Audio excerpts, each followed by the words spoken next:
Oi gente, no vídeo de hoje eu vou fazer a leitura desse livro para Ana. O título é Homem Voa. Beatriz Elizabeth e Reuter Ribeiro. Ilustrações João Guilherme Ribeiro.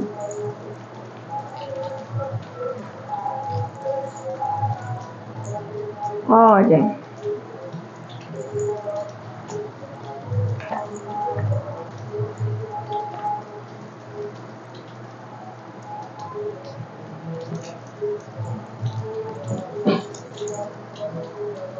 Alberto nasceu em Minas Gerais e, ainda pequeno, mudou-se para uma grande fazenda em São Paulo com seus pais e irmãos. Era a mais moderna de todas e produzia tanto que seu pai, o engenheiro do monte, era conhecido como o rei do café. A fazenda tinha grandes oficinas para cuidar das máquinas. O pequeno Alberto vivia fazendo perguntas. Os mecânicos gostavam muito daquele garoto esperto e respondiam com paciência tudo o que ele queria saber. O pai de Alberto, entusiasmado pelo progresso, também incentivava o menino a descobrir coisas novas e a saber como elas funcionavam. Aos 7 anos, Alberto já sabia até dirigir os tratores que rebocavam sacos de café, mas ele queria mais.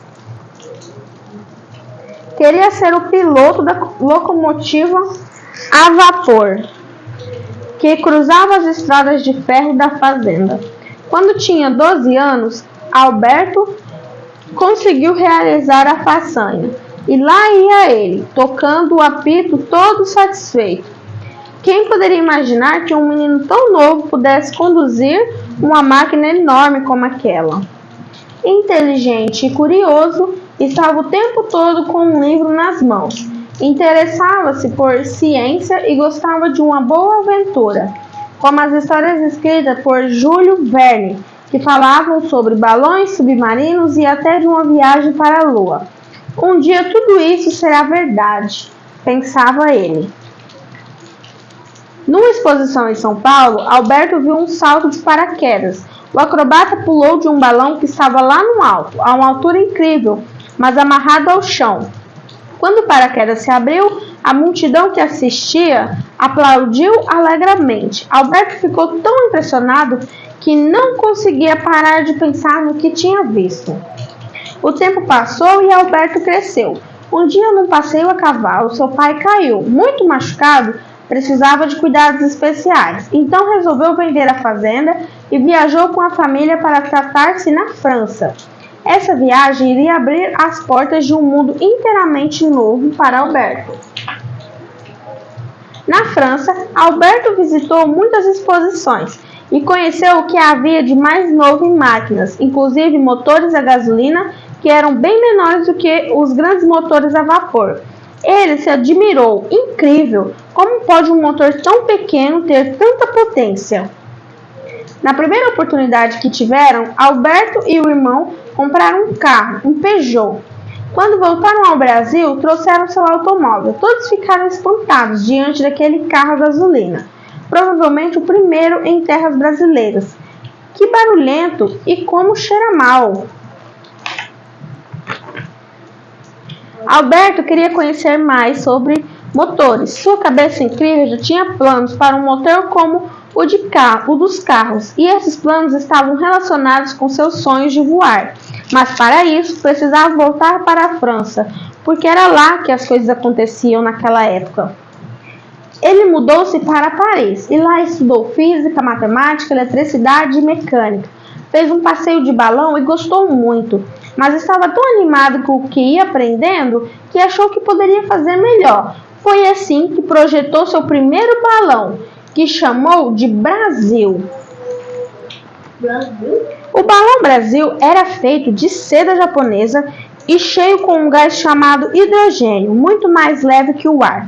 Quando vazio, podia ser dobrado e ficava pequeno, como nenhum outro balão até então. Admirados, os parisienses se divertiam, dizendo que Alberto levava o Brasil na maleta. Ele queria mais do que ser apenas levado pelos ventos. Desejava construir um balão que pudesse ser guiado para onde escolhesse. Só que os motores... Eu acho que é esse. Só que os motores eram muito pesados. Por isso, resolveu colocar um pequeno motor a gasolina para fazer girar uma hélice. Isso é loucura, Alberto. O hidrogênio pode explodir, diziam os técnicos e os amigos. Mas Alberto sabia o que estava fazendo. Assim nasceu o Santos Dumont número 1.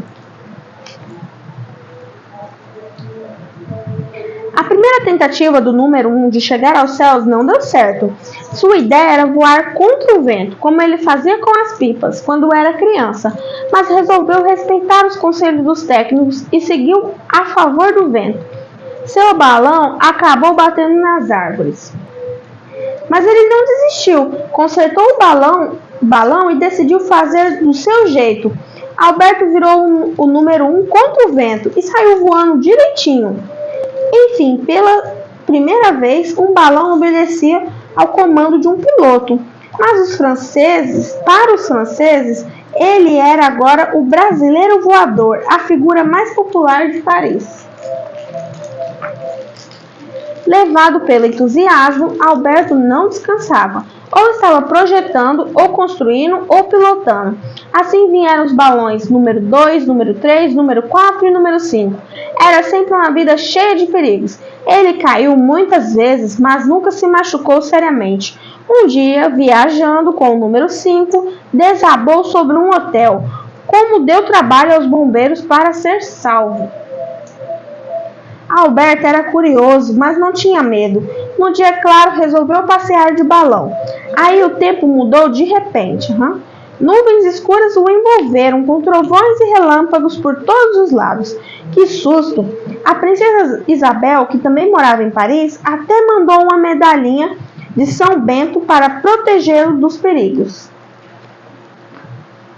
Alberto acreditava muito em suas criações e construiu o balão número 6 para participar de um concurso. Havia um prêmio chamado Deutsche de la Meurthe, não sei ler essa língua não, que oferecia uma fortuna para quem provasse ser possível dirigir os balões.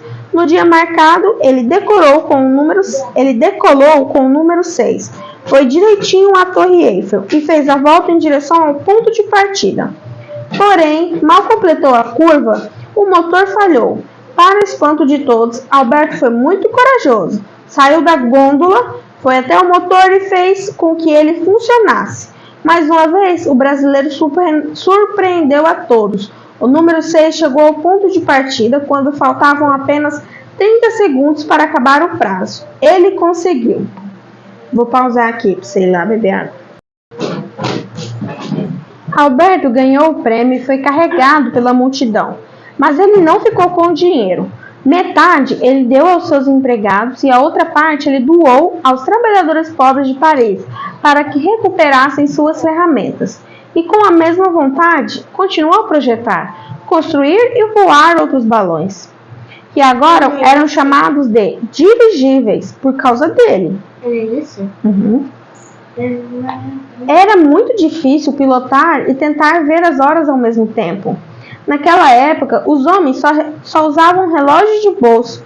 Alberto pediu a seu amigo, o joalheiro Henri Cartier, que inventasse um relógio mais adequado para um piloto de dirigíveis. Cartier criou um modelo para amarrar no pulso e para homenagear seu amigo. Chamou o modelo de Santos. Todos queriam ter um como aquele.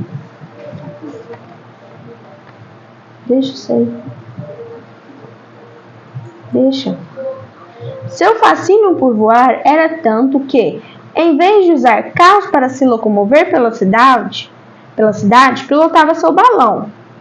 Com o número 9, aproveitava para ir ao seu restaurante predileto, onde estacionava e ia tomar um café com seus amigos. Imagine só o alvoroço que causava o balão parado bem no meio de uma das grandes avenidas de Paris. Alberto era muito cuidadoso, mas confiava tanto no balão número 9 que até levou um menino chamado Potter para dar um passeio. E foi também no número 9 que uma moça cubana, Aida de Acosta, tornou-se a primeira mulher a pilotar uma máquina de voar. Porém, ele sabia que os dirigíveis eram só o primeiro passo para conquistar o céu. Alberto lembrou de sua infância no Brasil, das pipas e dos pássaros da fazenda. As aves são mais pesadas que o ar, e elas não voam? Um dia, os amigos viram um aparelho esquisito pendurado no balão número 14. Nele estava escrito 14 bis. Tinha uma armação como as pipas e como os balões. Também era forrado de seda japonesa envernizada e tinha motor e hélice. Ah, mas não precisava de gás. Como isso vai voar, Alberto? Quando pegar velocidade, as asas vão sustentar o 14 bis no ar. Mas como controlar aquela coisa? Para saber como, Alberto fez testes com o 14 bis ainda suspenso pelo balão. Quando ele decolasse, precisaria manter sua invenção no ar e voando na direção certa. Logo percebeu que o motor não tinha força suficiente e trocou por outro mais potente. Por fim, ficou confiante. Agora eu sei que vai dar certo. No dia 23 de outubro de 1906, o 14 bis estava posicionado no campo de Bagatelle. Uma multidão curiosa aguardava mais uma surpresa do incrível Santos Dumont. Alberto subiu no 14 bis e deu partida no motor. O avião começou a correr pela grama, enquanto todos o acompanhavam na maior expectativa. Bis. Bis é o B de bola. O 14 bis ganhou velocidade e levantou o voo, subiu até uns 3 metros e continuou voando tranquilamente em linha reta. As pessoas gritavam e jogavam os chapéus para o alto. Mal podiam acreditar no que estavam vendo. O voo foi fotografado e filmado por vários repórteres e deixou espantados até os diretores do Aeroclube da França.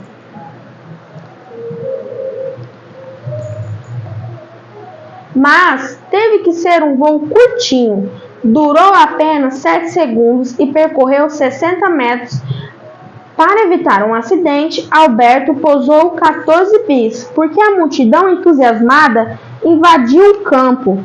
Mais uma vez, o brasileiro voador foi carregado nos ombros do povo como um herói. Espera aí, meu filho.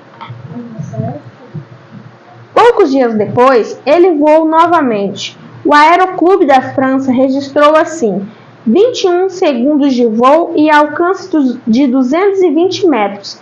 Foi o primeiro recorde da história da aviação. Hoje, aviões fabricados no Brasil voam por todo o mundo, o que nos enche de orgulho. Por isso, é justo que nos lembremos daquele com quem tudo começou, Alberto Santos Dumont. Se nós brasileiros o chamamos o pai da aviação, é com toda razão. Aqui tem um pouco mais. Se o 14 bis voava nessa direção, havia uma boa razão para isso.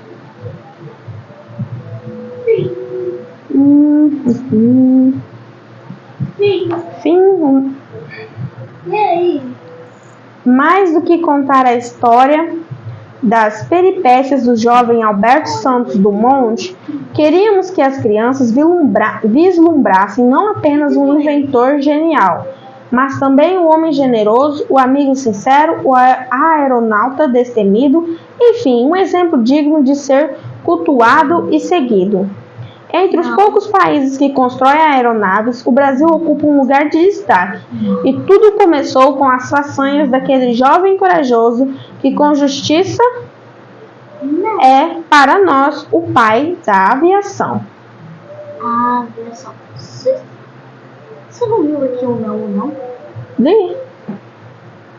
Mas eu já tinha lido. Enfim, gente, agora eu vou encerrar o vídeo. Homem voa. Sabia que essa é história de verdade? Uhum. Ele existiu, esse cara aqui. Albert Santos Dumont. Ele é o pai da aviação. Foi ele que inventou. Praticamente é o primeiro avião, né? Que é esse aí. Ele mora no monte. Ele já morreu.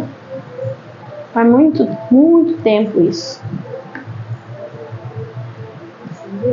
Uhum. Você sabe que essa história existia? Que eu já estudei sobre ela na escola. Agora eu vou encerrar o vídeo, tá? Tchau! Olha, ali atrás, ó, já tô dando um spoiler, hein? Do que vamos ter os próximos vídeos por aí. Aguardem. Tchau!